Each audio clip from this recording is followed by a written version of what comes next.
તો hello guys, જય માતાજી, જય દ્વારકાધીશ. કેમ છો? મજામાં?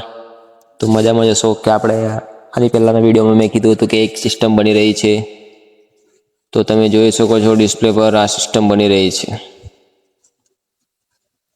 જે ચેન્નાઈની બાજુમાં બની રહી છે. આ સિસ્ટમ અહીંયા બની રહી છે. આજથી અઠવાડિયા પહેલાં આ જ સિસ્ટમ અહીંયા હતી. ત્યાંથી હવે એકદમ નજીક અહીંયા પહોંચી ગઈ છે. તો એના કારણે વિશાખાપટ્ટનમ છે, બેંગ્લોર છે, ચેન્નાઈ છે, મદુરાઈ, કોચી, બેંગ્લોર, આ બધા ઇલાકામાં વરસાદ પડવાનો છે. તમે જોઈ શકો છો ડિસ્પ્લે પર દેખાઈ રહ્યું છે. આટલા ભાગમાં વરસાદ પડશે ને પડશે જ. ત્યાર પછી વરસાદ અંદર આવશે. અંદર એટલે કે આ તમારા મધ્ય ભારતમાં. તો તમારા ડિસ્પ્લે પર દેખાઈ રહ્યું છે. આપણે કીધું હતું તે વસ્તુ થઈ રહ્યું છે સાચું.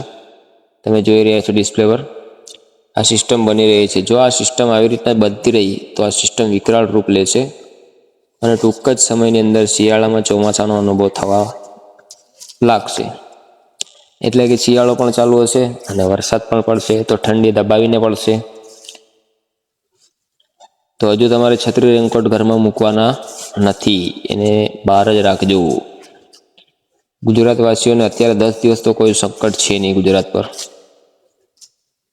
આ તમે જોઈ શકો છો ગુજરાત પર કોઈ સંકટ નથી, કેમ કે અરબી સાગર પણ આખું ખાલી જ છે. જે છે તે બંગાળની ખાડી જ છે. બંગાળની ખાડીમાં અત્યારે ચેન્નાઈની નજદીક, એકદમ નજદીક એ જે સિસ્ટમ બની છે એ સિસ્ટમ અત્યારે ધીરે ધીરે વિકરાળ રૂપ લઈ રહી છે, જે ધીરે ધીરે આગળ વધશે. જો અત્યારે શાંત ના થઈ તો ટૂંક જ સમયની અંદર ગુજરાત પહેલાં ભારતમાં ભારે તબાહી મચાવશે. તમે જોઈ રહ્યા છો, આ તમે જોઈ રહ્યા છો ડિસ્પ્લે પર દેખાઈ રહ્યું છે. આજે ચેન્નાઈની બાજુમાં સિસ્ટમ બની રહી છે. ધીરે ધીરે એ જ સિસ્ટમ અંદર આવશે.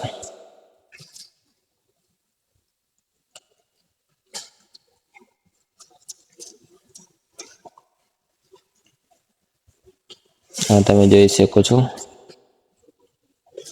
આ ધીરે ધીરે સિસ્ટમ અંદર જઈ રહી છે. તમે જોઈ રહ્યા છો.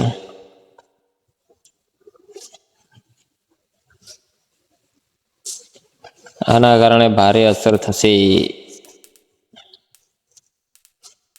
ગાજવીજ સાથે વરસાદ પડશે. આ જોઈ શકો છો ડિસ્પ્લે પર દેખાઈ રહ્યું છે.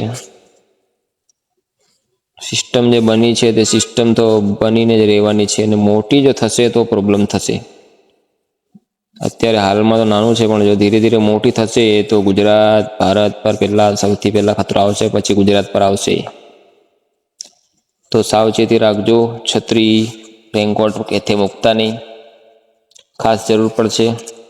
તો આવી રીતના મળશું આપણે બીજા વિડીયો પર. લાઈક, સબસ્ક્રાઈબ કરતા રહેજો. ચાલો, જય માતાજી, જય દ્વારકાધીશ.